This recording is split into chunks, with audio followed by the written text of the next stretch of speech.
here we go. So guys, here we go. The show is about to start. So in 3, 2, 1. So we're gonna look at it, okay? So this is a domesticated rabbit that somebody raised, donated to us. So this means that it has some fur yet, and it has black and white fur. So it may look a little bit like a skunk, but trust me, it is not. It's a rabbit. And so we're gonna look at it. Oh, listen. There's the eagles communicating out there. Not that they heard lunch was almost ready, but they were seeing another eagle in their space and their territory. All right, so this right here, guys, is going to be the rabbit. Let's see the fur side first. Okay, so here we come. Well, there is the rabbit. Oh, those of you that are in the back, they're trying to strain to see it. Don't worry, I'll be passing it around just a little bit. So there you can see, there's the rabbit fur. Now we'll turn it around. There's the meat. Okay, so everything that you see there, the eagle's going to rip all that apart, and all of that's going to go into the bird's body, and all of that will be digested except for the fur, and we'll talk about what happens to that in a little bit. But now it is time for the eagle. So if you have your cameras, you're welcome to take pictures. Flash is okay. I'll be right back with our eagle.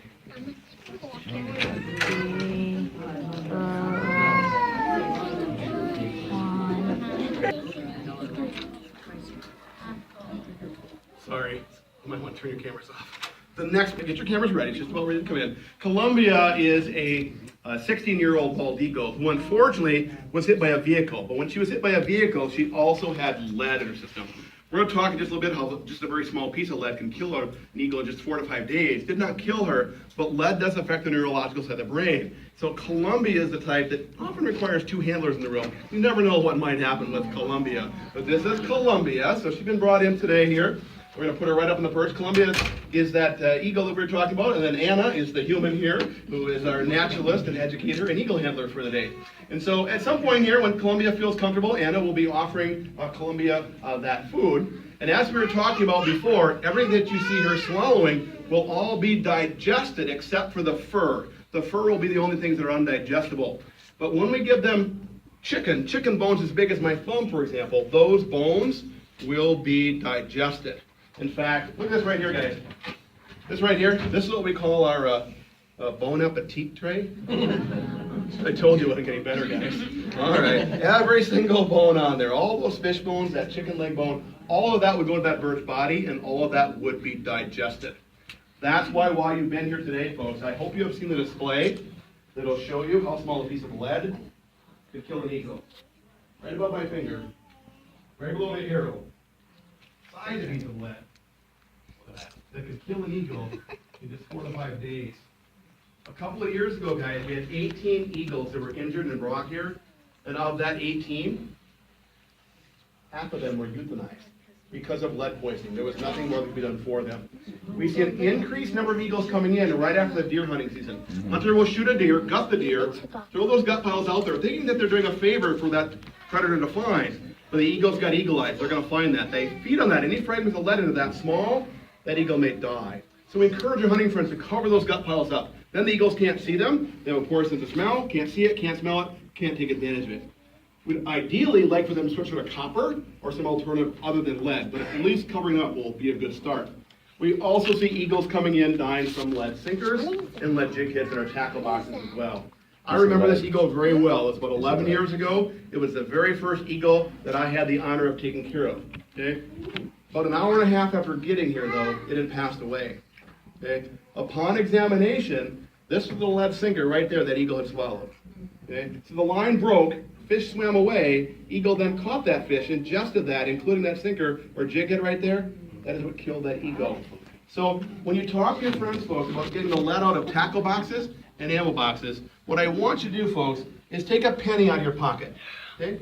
Do you have a penny in your pocket? Take a penny out of your pocket and look at Lincoln's nose. Lincoln's nose on a penny is the size of a piece of lead, folks, that can kill an eagle in just 4 to 5 days. That's all it takes. So please use that when you talk to your friends about getting the lead out of tackle boxes and ammo boxes. All right, so looks like Anna's going to be offering Colombia some food here. So let's watch what's happening here, see if she's interested today. He's like, oh, is that what we're having today? Is there another choice?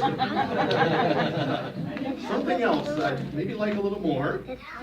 Colombia is an eagle that sometimes eats when she comes in, sometimes doesn't.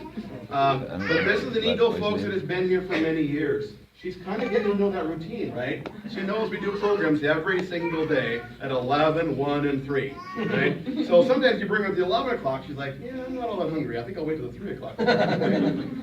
I sometimes even wonder, folks, if she knows what tomorrow is. What's tomorrow? Rat day, right? It's kind of like the buffet day, the day before you cut back, before you can have that big old buffet. So who knows? She may even know that it's rat day tomorrow.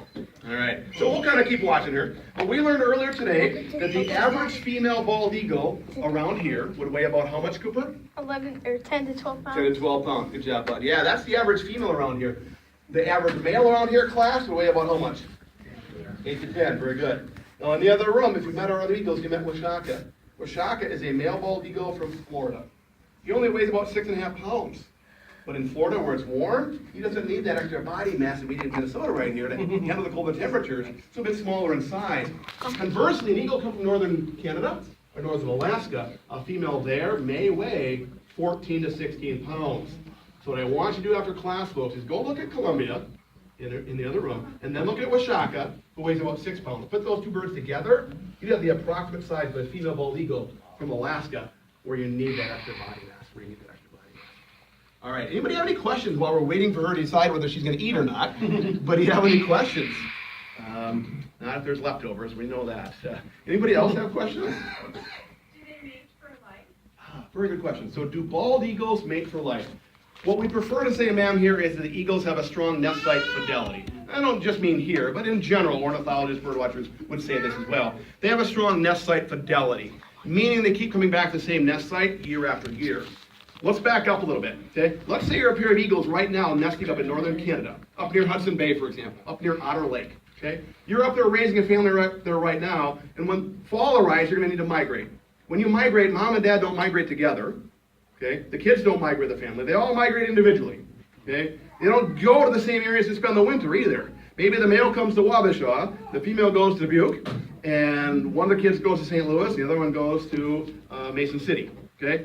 That's where they're going to spend the winter, okay? When it's time to go back up, they don't hook up and fly together up to Otter Lake up in Canada, but they both show up in the same nest. Okay? The adults show up at that same nest again. If they're both in good physical shape and they're nesting everything's going well, they're nesting for many years in a row. But they're going to strengthen those pair bonds when they get back up to Otter Lake, okay?